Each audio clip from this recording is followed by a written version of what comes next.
आप देख रहे हैं संदेश 24 न्यूज। अब खबर दिखेगी। जनपद के कौन सी थाना क्षेत्र में युवक ने लगाया फांसी, संदिग्ध परिस्थितियों में हुई मौत। किस थाने के नवागत थानाध्यक्ष ने अपराध एवं अपराधियों पर नियंत्रण रखने के लिए क्या कहा। जिले में 1,65,00,000 का राजस्व पुलिस ने किस मद से कमाया। किस तहसील में पत्रकार संघ का हुआ दोबारा गठन। जानिए कौन बना अध्यक्ष। ओवरलोड ट्रक किस जगह धसी, घंटों रहा आवागमन बाधित। सब कुछ देखे संदेश 24 न्यूज पर। नमस्कार, सुप्रभात। आपके साथ मैं हूं ब्रिजराज चौरसिया। आइए शुरू करते हैं जनपद जौनपुर से 12 सितंबर की 5 बड़ी खबरें। मछली शहर के रामपुर खुर्द के मुबारकपुर गांव में युवक की संदिग्ध परिस्थितियों में घर से थोड़ी दूर पर फांसी पर लटका हुआ शव मिला। गांव के राजकुमार मौर्य के पुत्र अंकित मौर्य का शव घर से थोड़ी दूर पर आम के पेड़ में संदिग्ध परिस्थितियों में लटकी हुई मिली। सूचना पर पहुंची पुलिस ने शव को कब्जे में लेकर पोस्टमार्टम के लिए भेज दिया है।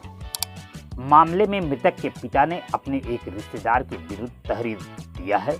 फिलहाल पुलिस युवक ने फांसी कैसे लगाई, इसकी जांच में जुटी हुई है।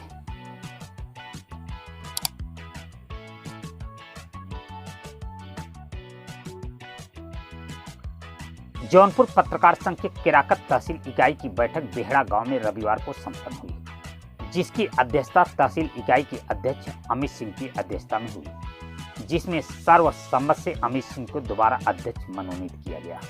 वहीं चेतन विश्वकर्मा को महामंत्री मनोनीत किया गया। इस अवसर पर क्षेत्र के समस्त पत्रकार मौजूद रहे। जिले से जिलाध्यक्ष शशि मोहन छेम, महामंत्री ओम प्रकाश तिवारी की देखरेख में सर्वसम्मत से चुनाव को संपन्न कराया गया।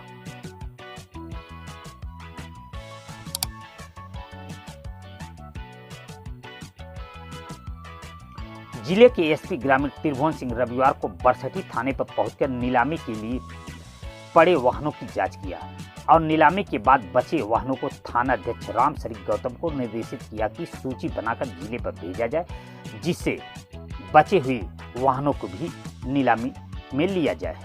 इसके अलावा उन्होंने बताया कि बरसठी में 64 गाड़ियों की नीलामी 6,72,000 GST सहित किया गया, जबकि जिले के 12 थानों से गए वाहनों की नीलामी में अब तक 1,65,00,000 रुपए का राजस्व मिला है, जिसमें 9 से 12 वाहनों की नीलामी की गई है। जिन थानों पर अभी भी वाहन बचे हुए हैं उसकी भी नीलामी करने की प्रक्रिया जारी है।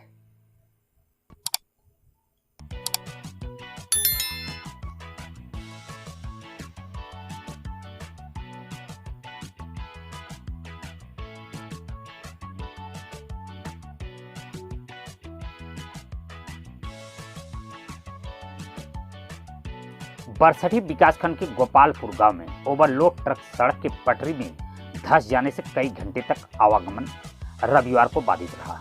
बाद में चालक ने 2 जेसीबी मंगाकर ट्रक को किसी तरह पटरी के दलदल से बाहर निकाला, तब जाकर आवागमन सुचारू हो सका।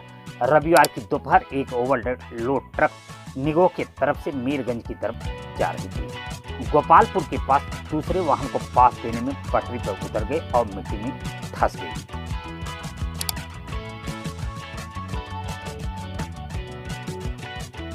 रामपुर थाना के नवागत थानाध्यक्ष ओम नारायण सिंह ने कहा, अपराध एवं अपराधियों पर नियंत्रण और कानून व्यवस्था को चुस्त दुरुस्त करना मेरी प्राथमिकता होगी।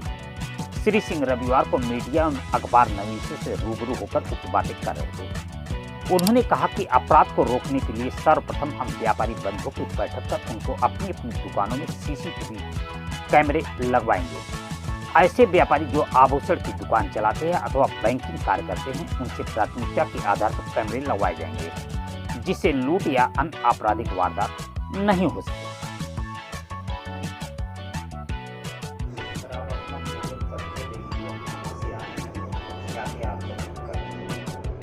जी, मैं आपका नवागत थानाध्यक्ष ओम नारायण सिंह।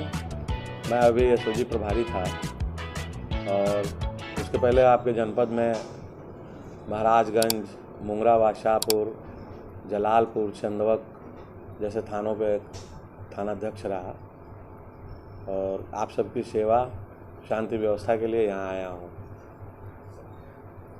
क्षेत्र के लिए क्या जो है संदेश है सर? मेरी अपील आप लोगों के माध्यम से है कि क्षेत्र की शांति व्यवस्था, जैसा कि पिछले थानाध्यक्ष महोदय का भी बहुत अच्छा कार्यकाल रहा, मैं चाहता हूँ कानून व्यवस्था, शांति व्यवस्था इसी तरह बनी रहे, अपराध एवं अपराधियों पे प्रभावी नियंत्रण रहे हम सबका, और हम सभी लोग हर छोटी से छोटी सूचना पर एक्टिव होकर काम कर सकें। तो मेरा एक यह ज़रूर आग्रह है कि फ्रेंडली पुलिसिंग हो, सब लोग एक दूसरे से मिलकर, हर आदमी हमसे मिले, अपनी चीज़ें शेयर करें और हम लोग उस पर कार्रवाई करें, बेहतर कार्रवाई करें। आपके आते ही कल शाम को कुछ दबंगों ने ऐसी सलामी दी है कि जिसे बताया कि नहीं अपराध को करेंगे ही, उनके लिए क्या संदेश है? नहीं, वो उसमें कुछ चीज़ें हैं, आपने पूछा तो मैं बताना चाहूँगा। बेसिकली वो दबंगई की भी प्रकरण है, उसमें एक बहुत अच्छा फुटेज अवेलेबल हुआ है हम लोगों को। जांच के दौरान देर रात हम लोगों को एक DVR बरामद हुआ और उसमें सारी चीज़ें स्पष्ट हैं। वहाँ बेसिकली जैसे आप मेरे से बात कर रहे हैं और किसी बात पे अचानक हम एग्रेसिव हो गए, इतनी बात हुई है।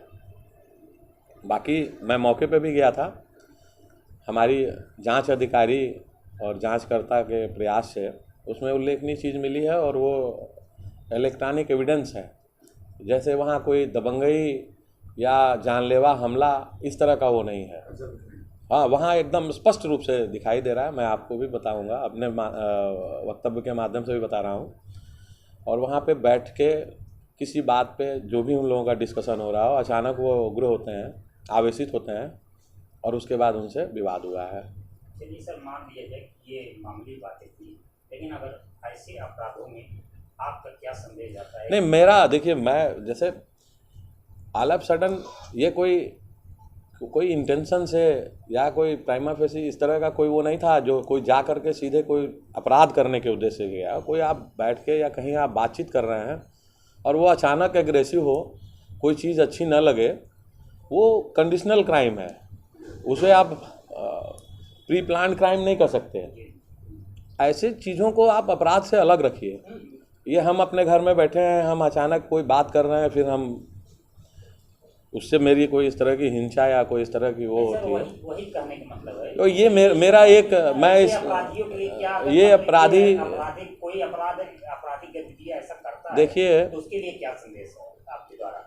इस तरह के कृत्य पे मेरा ये सबसे अच्छी बात हमने अभी जो आपसे कहा, फ्रेंडली पुलिसिंग की बात की। जो भी तथ्य हों वो छुपाए ना जाए पुलिस से। आप प्राइमा फेसी अगर कोई चीज़ हमें बता रहे हैं तो सही चीज़ बताएं। जैसे शुरू में जिस तरह से सेंसेशनल चीज़ें बताई जा रही थी, तो वो सारी चीज़ें जब पुष्ट हुई, जैसे खबरों में आया चाकूबाजी की घटना हुई वगैरह वगैरह, परंतु वह जो देर रात का फुटेज है उसमें साफ समझ में आ रहा है। तो मेरा ये कहना है कि पुलिस को भी सही सूचना देके पुलिस की समय के बारे में सोचें, क्योंकि पुलिस के पास और भी काम है, बहुत सारे काम है। 24 घंटा राउंड क्लॉक हम लोग काम करते हैं, तो हमारे समय का भी ध्यान रखना है, हमें सही सूचना देनी है, तभी हम सही मदद कर पाएंगे। अंतिम बात ये है सर कि लॉ एंड ऑर्डर के लिए क्या कर रहे हैं? और लॉ एंड ऑर्डर की बेहतर व्यवस्था के लिए मैं कटिबद्ध हूँ। आप लोगों के माध्यम से मिलके आगे हम लोग और प्रयास करेंगे। आज हम लोगों ने एक मीटिंग भी किया हमारे शहरी चौकी और थाने की फोर्स के साथ, और आप सबके माध्यम से अभी हम संभ्रांत व्यक्तियों के साथ मीटिंग करेंगे। हमारा सबसे ज़्यादा फोकस है वित्तीय प्रतिष्ठानों पर, बैंक, ज्वेलरी की शॉप और ये जो आपके CSC सेंटर हैं, CSC सेंटर को मैं चाहता हूँ कि सब वेरीफाई हों। एक भी CSC सेंटर ऐसा ना हो जिसे हम ना जानते हों। और फिर उसके बाद हम अभी रिसेंटली 2 दिन के अंदर सबको वेरीफाई करा के फिर एक मीटिंग रखेंगे अनिवार्य रूप से। फिर हम उन्हें अपने जो हमारे सिक्योरिटी अरेंजमेंट के बारे में हम उन्हें अवेयर करेंगे। और मेरा प्रयास होगा कि हर वित्तीय प्रतिष्ठान में, चाहे वो बैंक में तो कैमरे मैक्सिमम लगे होंगे, बट ज्वेलरी शॉप और CSC सेंटर वक्रांगी केंद्रों में कैमरे लग जाएं, जाली लग जाएं, सेफ्टी प्रिकॉशन हो वहाँ, और वो हमसे कम्युनिकेशन हो उनका व्हाट्सएप ग्रुप के माध्यम से और जो और उनके सुझाव होंगे हम उस पर भी काम करेंगे ताकि कोई लूट या इस तरह की कोई वारदात ना हो सके। नमस्कार, आइए जानते हैं जनपद की और खास खबर।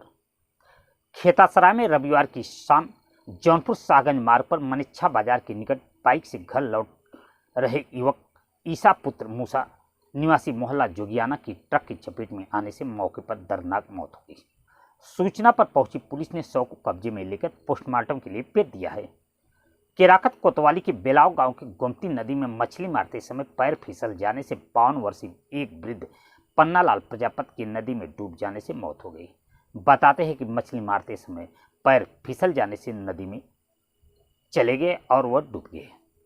वहीं जलालपुर थाना के एक गांव की गैंगरेप पीड़िता निर्भया की हालत बिगड़ने से परिजन उपचार के लिए जिला अस्पताल में भर्ती कराया है। बीते 6 सितंबर को 4 युवकों ने निर्भया के साथ गैंगरेप किया था। फिलहाल सभी आरोपी जेल की हवा खा रहे हैं।